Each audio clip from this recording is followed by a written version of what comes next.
standing at the border of what we used to know. 5 points in the darkness make a different kind of show. They say we're better together, but what do they know when the stars align differently down here below? And maybe we'll rise when we cut all the ties. There's a flag that we fly under our own sky. Remember all the stories that your granddad told about a republic that wouldn't be controlled. Now the suits in the city say we've all been sold, but there's a fire burning that just won't get old. And maybe we'll rise when we cut all the ties. There's a flag that we fly under our own sky.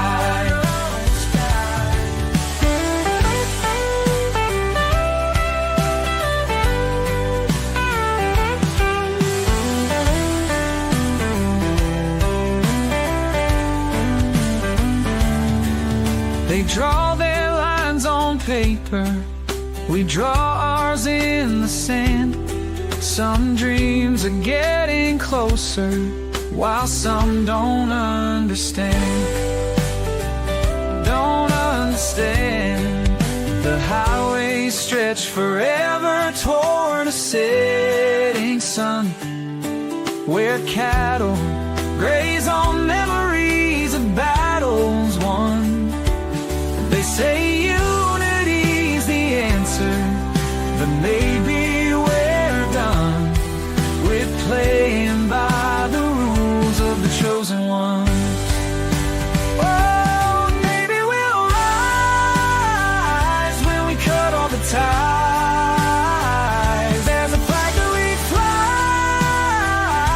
under our own sky.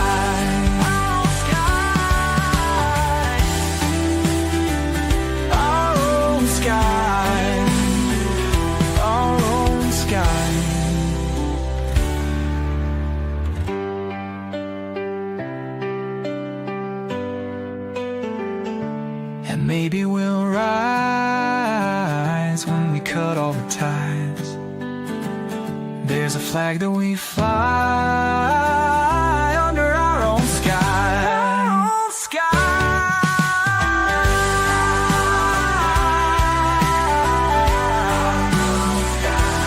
Our own sky.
Well, good evening, everyone, and welcome back to Late Night Coffee Talk. It's good to be back after it feels like a very long time, but I'm better. I've been out sick, which has been I think the theme for 2026 so far, which I'm not really particularly happy about.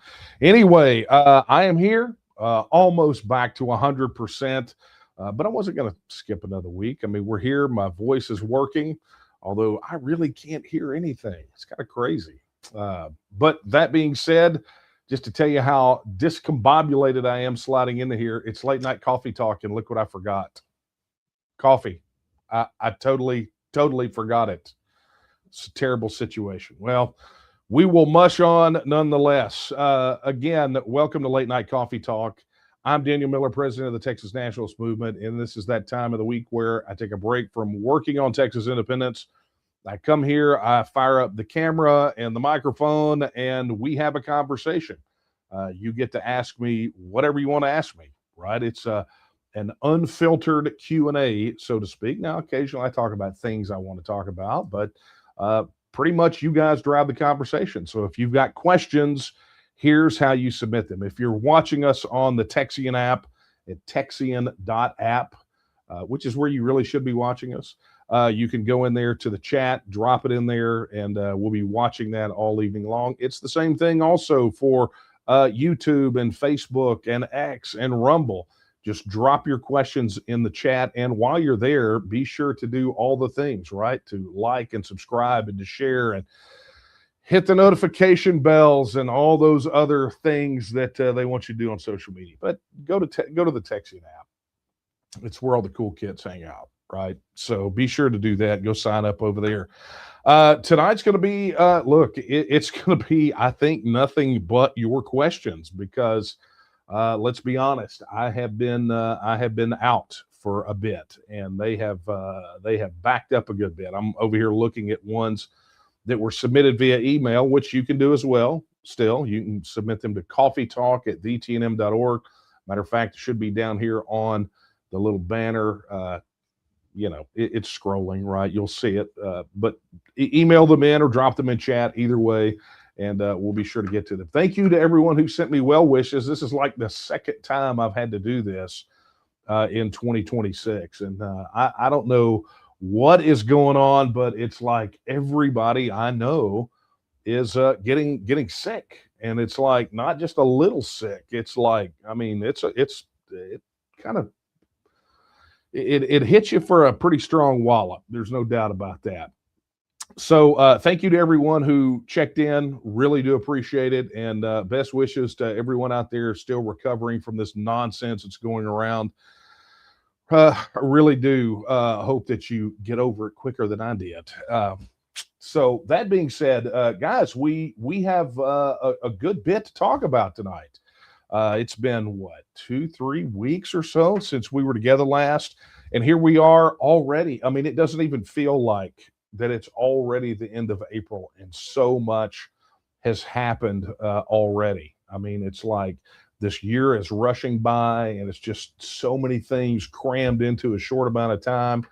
On one hand, it's flown. On the other hand, it just seems like drinking out of a fire hose. There's so much happening. So here's what I'm going to do. I am ready to get down to your questions, and right out of the gate. Oh man, you guys in chat. So let me do this. Let me take email first. Okay. Let's see here. This from Bob. Bob says, how soon can we escape the nut jobs? And this is via email. How soon can we escape the nut jobs and separate Texas from the rest of the union? Several states joining together to elect the president by all their electoral votes going to U.S. popular vote results. How soon can we escape? Look, I will tell you the answer that I've given to everyone who's asked about how soon. It is directly a function of how hard and how quickly the people want it to happen. I mean, that's just the bottom line. If you believe Article 1, Section 2 of the Texas Constitution, that all political power is inherent in the people, then you have to understand that it really is the timeline, right? It sets the timeline. But I'll give you a caveat, an addendum that I said during the Q&A at the Abbeville conference. That was, what was that, last month, February? I can't even remember now. But during the Q&A, this was part of it. And it's like, do you think this is going to happen? It's like, look, Texas independence is going to happen either by design or default, right? We either make the decision and we make it happen, or it will happen as a byproduct of the collapse of the United States. That's the bottom line. So Texas independence absolutely will happen. And let me be honest, one of those paths is far more optimal than the other one. And this is why it's, I think, to me, imperative that if people are seeing this and they're seeing this collapse and this decay around us, if you're not pouring your energy and your effort into making Texas independent, then all you're doing is basically, Karen and I were laughing about this the other day. As Cold War kids, we were under the shadow of a mushroom cloud all the time, under threat of nukes flying, and our defense that we were taught was to duck under your desk and put a book over your head, right? So that's kind of what you're doing. If you decide that you're going to prioritize other things over making this happen, if you're going to, basically just try to leave it up to people like me and Kara and everybody else that's in leadership in the organization, if you shirk your responsibility, then understand that timeline is going to be a lot longer. So, it's just the way that it is. So anyway, Bob, thank you for the question. I got to tell you, not an unusual one. I see it quite often. Okay. See if we can get over here to a chat question.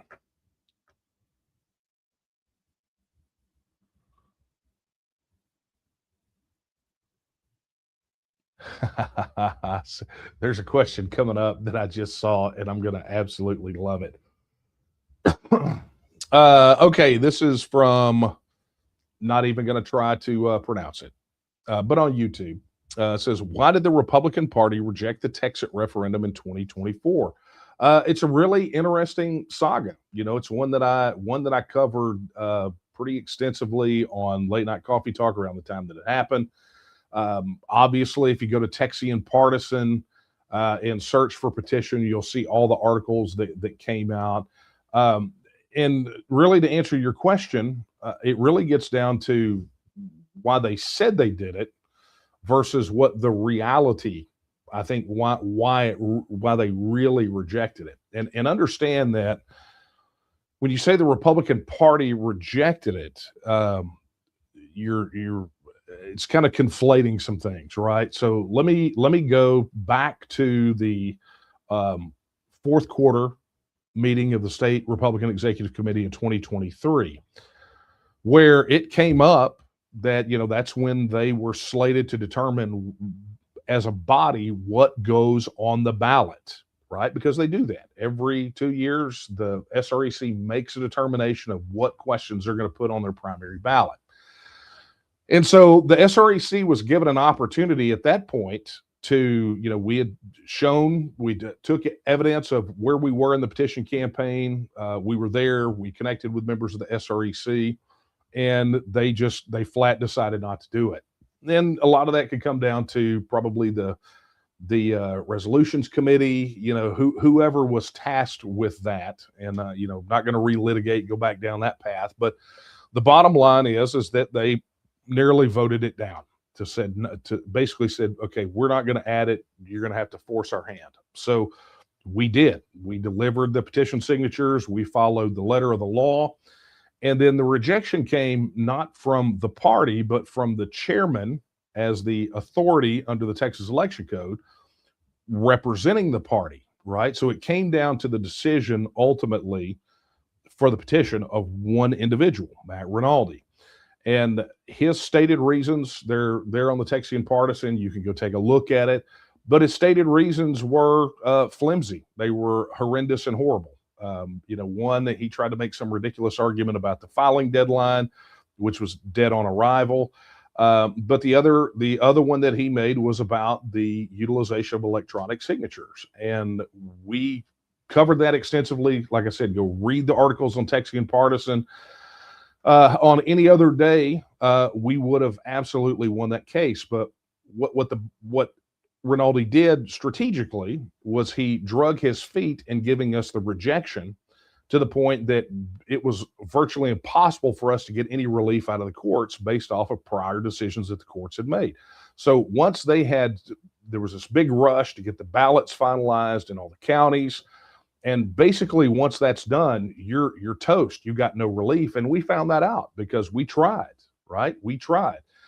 He drug out the rejection until right at the holiday, right at the new year, and it was just there was effectively no time. So, ultimately, the responsibility for that, I believe, falls on Matt Rinaldi's head. And of course, Matt is no longer the chairman of the Republican Party of Texas.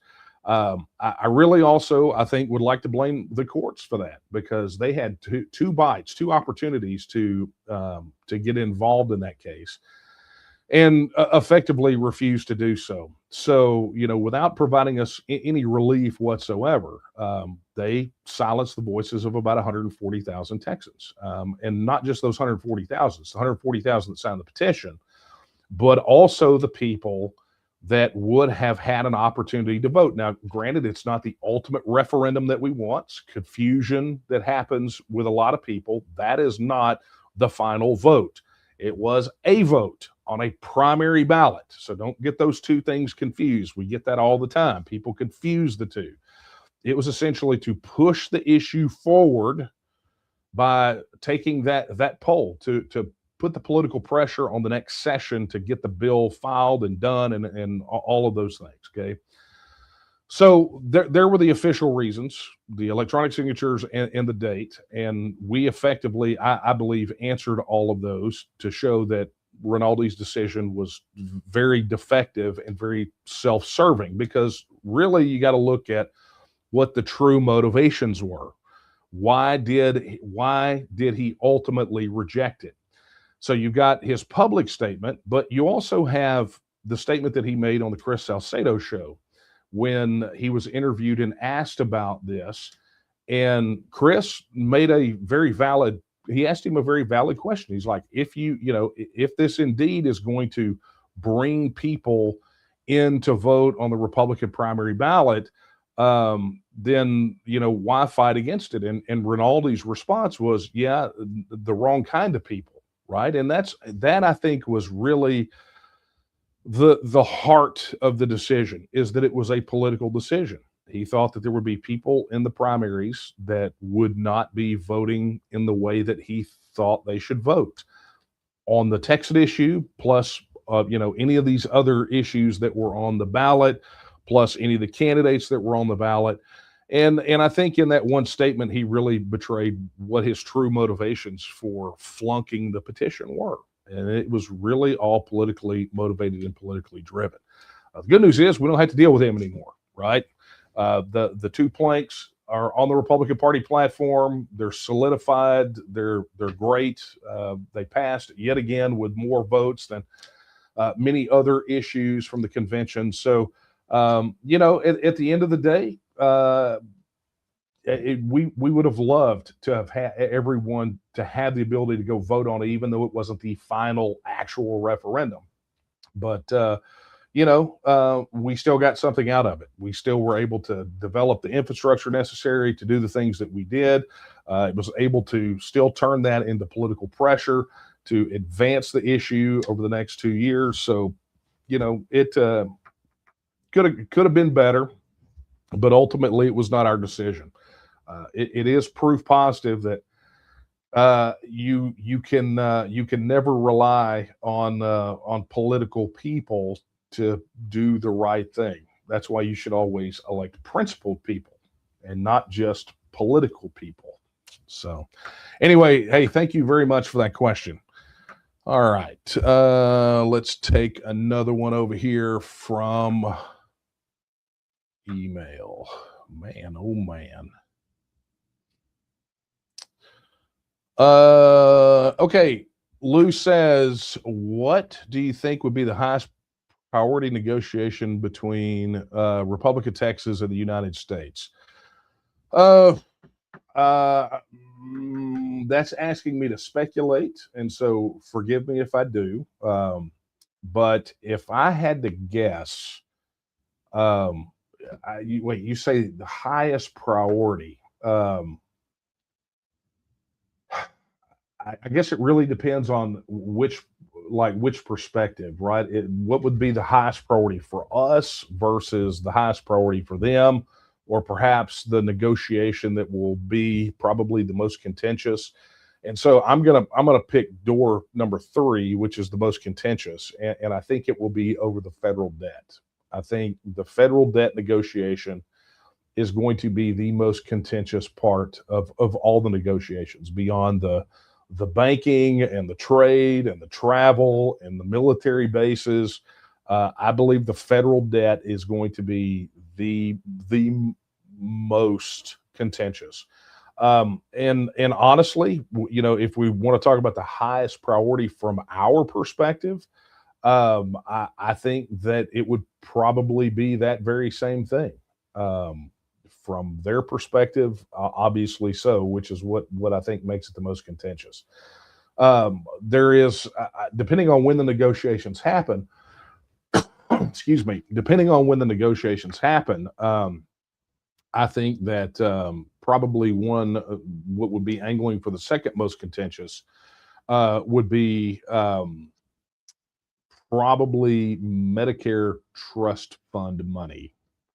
Um, Perhaps maybe even federal pension benefits. I think those could come in there, but some people may disagree. But from my vantage point, given where the United States is versus where Texas is, and what there is to gain or lose here, I think the United States is in a desperate debt situation, which is why I think the federal debt question will be the most contentious. So, anyway, thank you for that question, Lou. All right. Here we go. T-Box Tango on YouTube says, I have seen that a recent ruling by a Travis County judge that Epic Neighborhood will continue. My understanding is, as of close of business today, that ruling has been stayed already. And, you have to get into some more of the details about this, which I'm obviously not prepared to do tonight, because I'm still trying to keep up with this particular situation. But the understanding is that the thing that was before the court was very narrow, and only dealt with the state's portion related to the licensing. It didn't deal with the county or the city or any of those things. And so, my understanding is that as of close of business today, is that that judge's ruling has already been stayed. Excuse me. So that being said, I think everybody can pump the brakes a little bit on this. I've seen some rhetoric out there that's just totally uninformed on this issue. People getting all wacky about it. So just pump the brakes a little bit, reassess the situation, and let's understand where we are. But yeah, I mean, is it a shock that you'd get a ruling like that out of a Travis County court? No, not at all. Okay, let's get over here to email. Oh, you know what?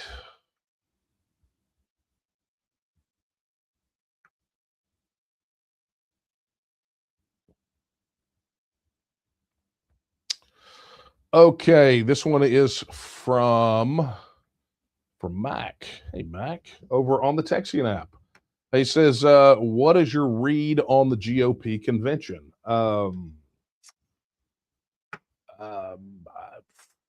What is my read on it? I really can't say. It is kind of what we've expected. It's good. When Abraham George, chairman of the RPT, put out convention committee chair assignments, it was good to see Texas First pledge signers on that list.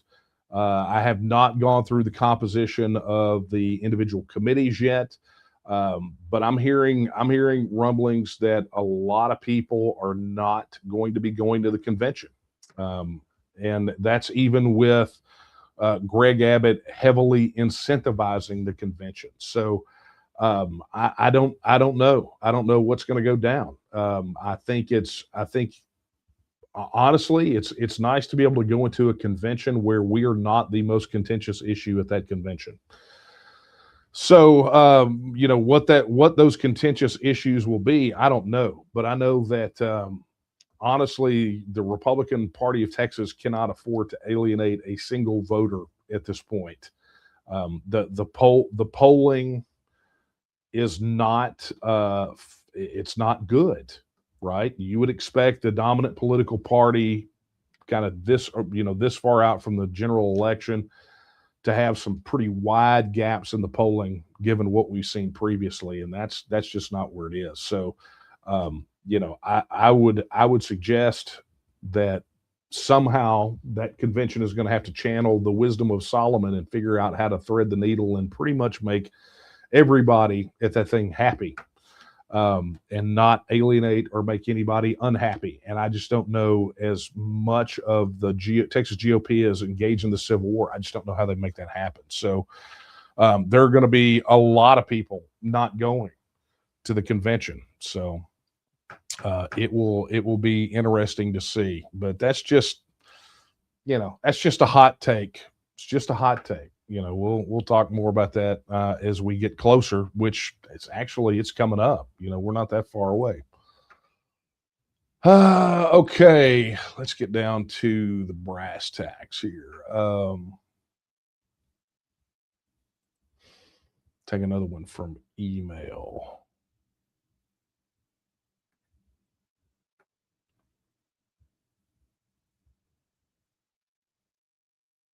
Yeah. Okay. So this is from Beverly. Beverly says, I followed decisions being made concerning possible changes in our Texas history curriculum, hospital interruptions kept, and keep me from pursuing this. The thrust for change doesn't seem to be in Texians' best interest. Does anyone know the latest in the decision-making process? In summary, does anyone know the latest in Texas history being taught in our schools? More specifically, what is the general required curriculum? It's a great question. We've been very public over the years in our running battles with the State Board of Education, or at least committees with the State Board of Education, on several different issues. That being said, I think what's happening with our school curriculum gets overlooked a lot. A lot of people want to talk about TEXIT and the TEXIT referendum, and that's completely understandable. But we also have to remember we're looking for political, economic, and cultural independence. And part of that begins right in our own backyard. Good governance here at home, that we're teaching our children the values of being a Texian, the values of Texas nationalism. And those are not being surpassed, or those pillars are not being eroded. And it's a big deal. When we had to fight the State Board of Education when they wanted to remove all references in school curriculum to the Alamo Defenders as heroes, because they said it was a value charged word. Well, they're heroes, period. The Castro brothers' mother can call them a bunch of thieves, drunks, and crooks. But that's their personal opinion, but that is not what should be taught to children in Texas schools. So there has been some brouhaha as of late. Some of it has risen to the surface. Some of it was handily batted down, but it is definitely an area that we keep watch on, because we have to. These guys are slick.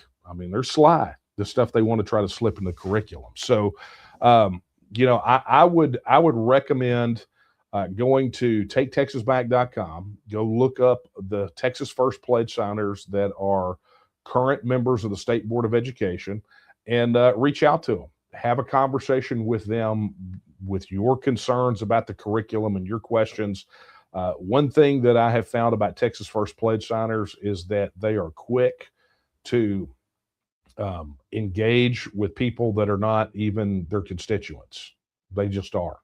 So, they kind of serve as at large for whatever position they are when it comes to our issues. So, Beverly, that would be my recommendation. Go to taketexasback.com, find our State Board of Education pledge signers, and reach out to them, and ask them your questions. All right. All right. We're kind of at the midway point. So this is where I tell everybody who's brand new here, if you have not gotten your question in, be sure to do so. Head over to, if you're watching this on the Texian app, texian.app, or you downloaded it on your phone, you can ask your question there. Additionally, you can go to, if you're watching on YouTube, Facebook, X, or Rumble, just drop your question in chat and it'll get popped over here and I'll see it and I will answer it. Or you can also email it to coffeetalk@thetnm.org. All right, let's take another one from email. Oh man. Okay. Terry, you got a lot of questions. All right. I usually limit this to one per customer without a coupon, but because Terry put his declared Texian number in his email signature, I'm going to take all of these questions. All right. When is your next in-person in the flesh appearance? It's coming up. I cannot announce it yet, but it is coming up. Right. So just stay tuned. Okay. Why not form a committee to recruit a Texas star to promote TNM? For example, Al West, Matthew McConaughey, Clint Eastwood, Tom Selleck, Kid Rock, Elon Musk, go whole hog. I mean, we can. I mean, that's something that we could do, is form a committee for that purpose. But ultimately, you know, where there's smoke, there's fire. That's how you do that, is you build enough buzz and then you let the influencers jump on board at that point. That being said, there is proof that influencers do not move the needle on independence referendums or on major referendums. So we could do that. We could spend time doing that, getting some more attention. You know, maybe that would help build the organization some, or influence people to join the organization. But at the end of the day, the influencers, the celebs, don't really move the needle effectively on the independence issue. So it's good to know. All right. Where is the bookstore on the new Texian site? I think the only book we have on there right now is the TEXIT book. Crossing the Line is not on Amazon. Maybe this is a pre-publication announcement. Yeah, I know where you're going. And that's why this makes sense. The question from Sam, who says, Abraham George sent me a message today wanting to know when and where he can find your new book. Wow. Okay. So let me just tackle this because I think there's some more questions. There's some more questions in here. Okay. So I talked about this, I think sometime back, but I have, starting at the beginning of the year, I'd finished a book, got it sent off to Defiance Press, the publisher, for a brand new book called The Tethered Sovereign. And it's essentially a deconstruction of the Texas versus White Supreme Court case. And I'm almost positive I talked about it on here. And that's in process. Brian McClanahan wrote the foreword for it. It is in final editing right now from the publisher. Cover's done. Everything else is done. So we're pretty close to having it ready to go. The other thing, though, because you heard, I mean, I think Terry mentioned it, and I know and I'm pretty sure that maybe is what Sam was talking about. But I wrote a book, another one. Tethered Sovereign was about 3 years in the making. And this one, which is titled Crossing the Line, came about almost as a fluke. And maybe I think what spurred this on is I released an op-ed today on the Texian Partisan, talking about some of the lessons that I learned taking a 30-year stroll down memory lane. So let me just kind of recap for those that did not get to read the op-ed. So essentially, at the beginning of the year, I had, for the purposes of really answering some the thing that I hear all the time about, you guys aren't doing anything, right? I get sick of hearing that crap. You guys really haven't moved the needle, right? I mean, it's so ridiculous when I hear it. And much like how the TEXIT book came about, where I had to answer a bunch of questions over and over, and it's just like, let's just put it in a book. There was no intention of writing a book here. It was really kind of twofold. It was to answer the question, but also to arm our people with some institutional knowledge, right? Too many people show up and get engaged in the fight for Texas independence, join the TNM, and are completely ignorant of what it took to even get to the position where it would even be an issue that they could consider, right?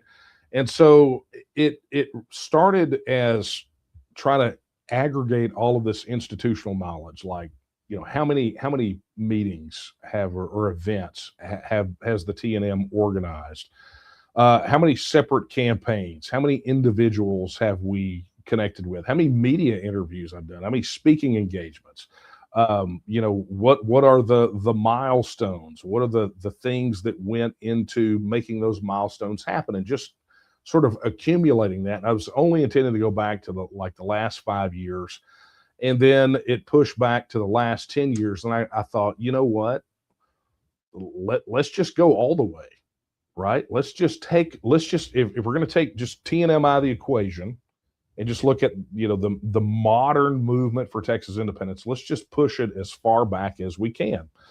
And that took it right back to the 1990s, really the late 80s. And I built from there. And from there, you've got probably what's going to turn out to be about a 400 or 500 page, 30-year retrospective on what happened with Texas independence here in Texas. And people are going to say, my God, why is there that much information? Because there is that much information. And every time I tried to pull something out, it's like it just didn't make sense. It seemed discombobulated. It seemed disconnected, and it broke the trajectory. And I'll tell you, the push back to the 1990s, just looking at, realizing that I got involved in this when I was 22 years old. I'm the guy that people say, how old are you? I got to do the math in my head because I don't think in those terms. But, it's just not something I think about all the time. But sitting there and going back through all of that, I had to relive some pretty wild stuff. And it was not an easy push through for me. I think maybe I had some inkling, but maybe never realized that going through all of that from, age, say 22 to age 30, I don't know that I ever really fully grasped how much that shaped who I am today. I don't know that I ever really considered it as deeply as I did, but it reopened some things. I mean, it forced me to re-grieve some people that we've lost along the way. But all that aside, it was an amazing experience. And so all of that turned into the book, things that people don't know. I've got access to records and memos and things that probably nobody else does. And, it is like I said, it's a 30+ year retrospective on how we got from nobody talking about Texas independence to right now, if it goes to a vote, it wins, right? I mean, that's not insubstantial, and those things just don't suddenly happen overnight. I'm struck by what Sergei Popovich said, who was the leader of one of the organizations that toppled Milosevic in Serbia. And he said, in the eyes of the world, that, when we toppled Milosevic, when we drove him out of power, it seemed like it just happened overnight, like it just came out of nowhere. And he said that what they didn't see was 10 years and 5 campaigns and da da da and all these different things, right?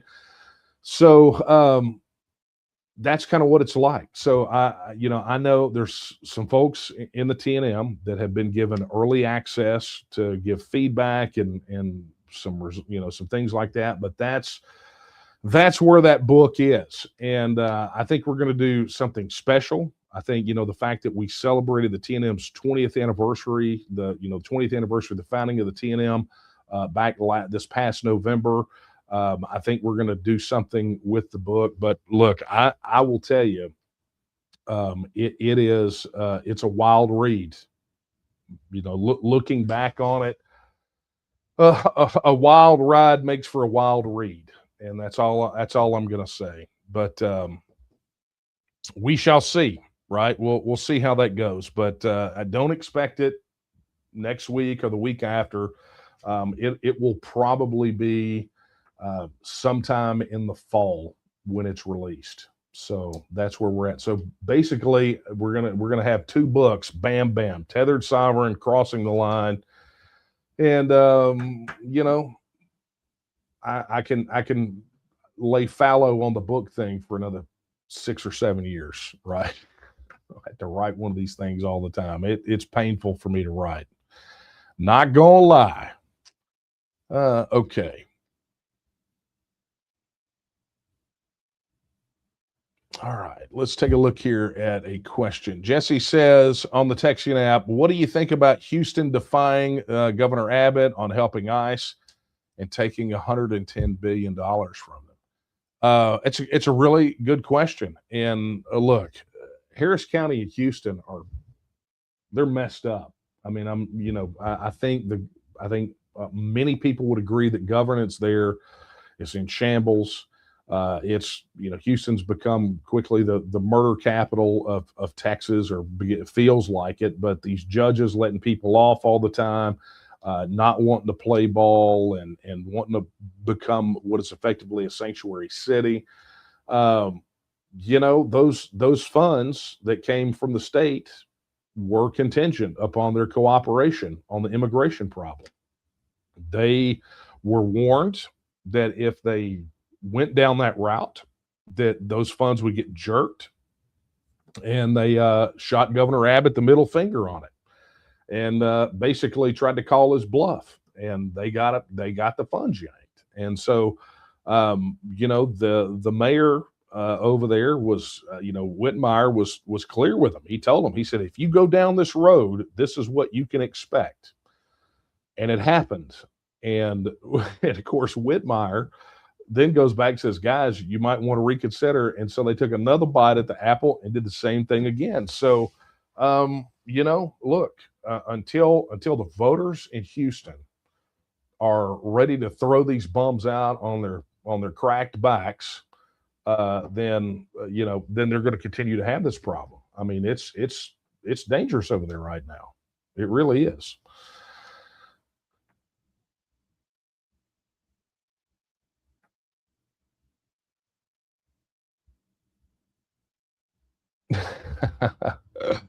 All right. Oh man, we're getting close here.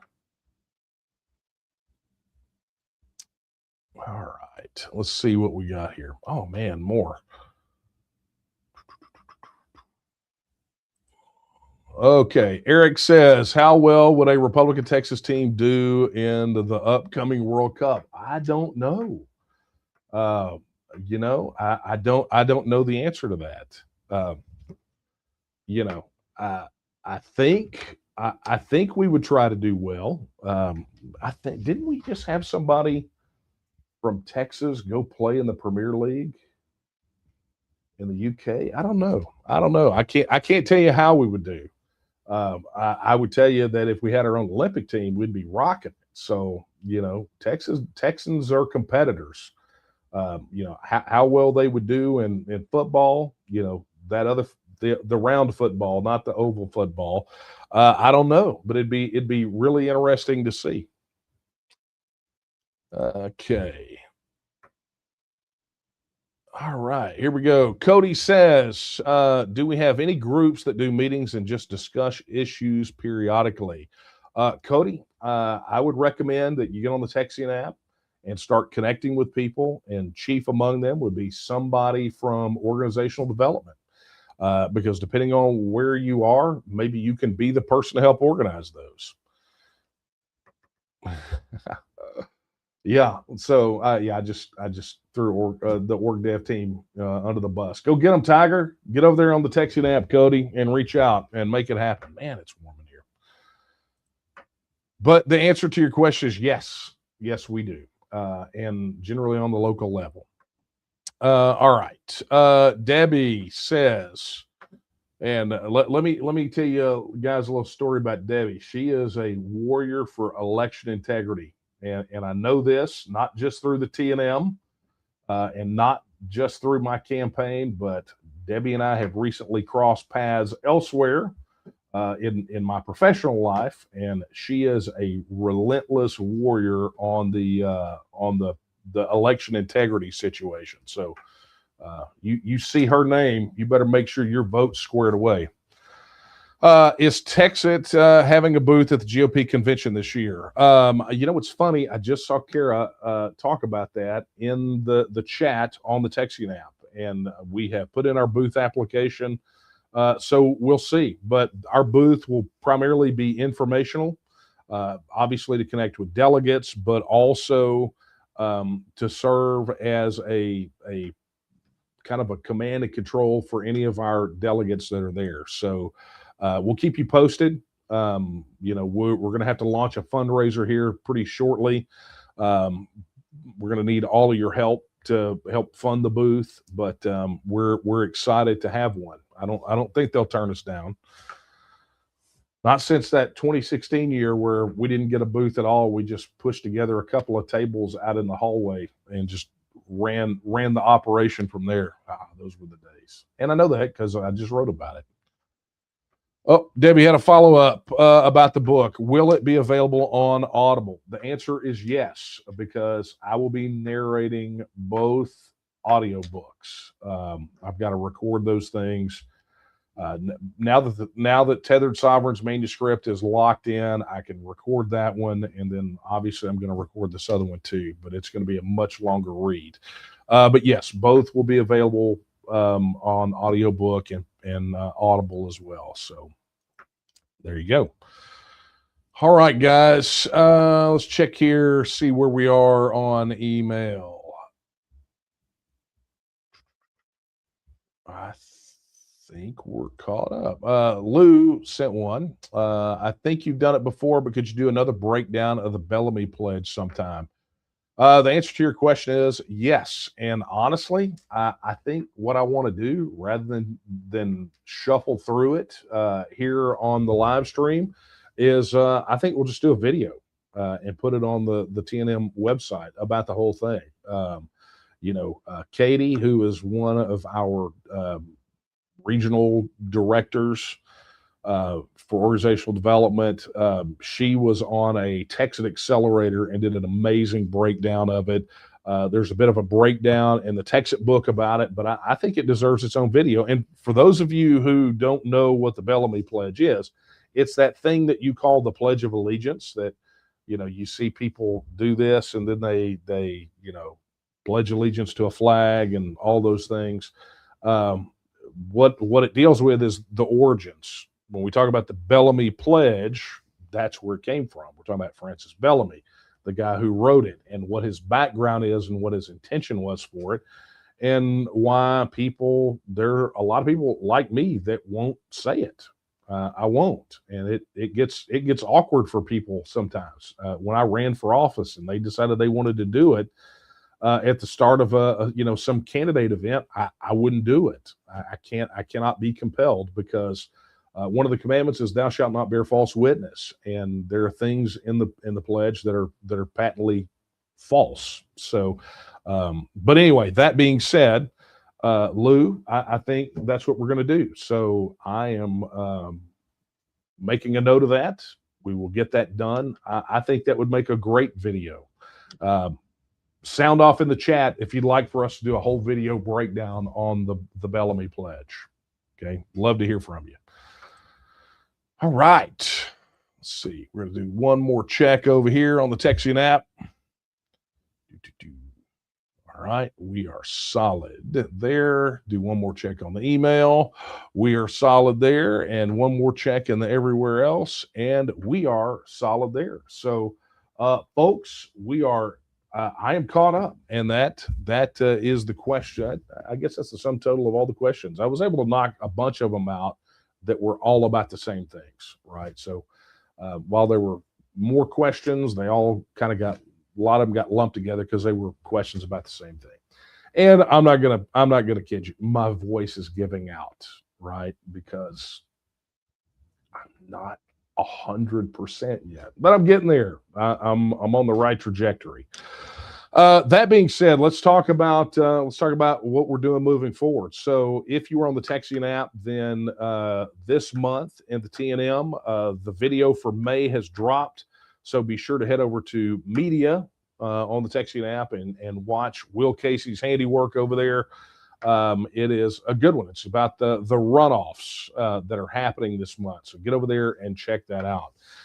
Additionally, lots of cool things happening with our new stack. I mean, we've got campaigns that are currently running on the Texian app that you need to check out, be a part of.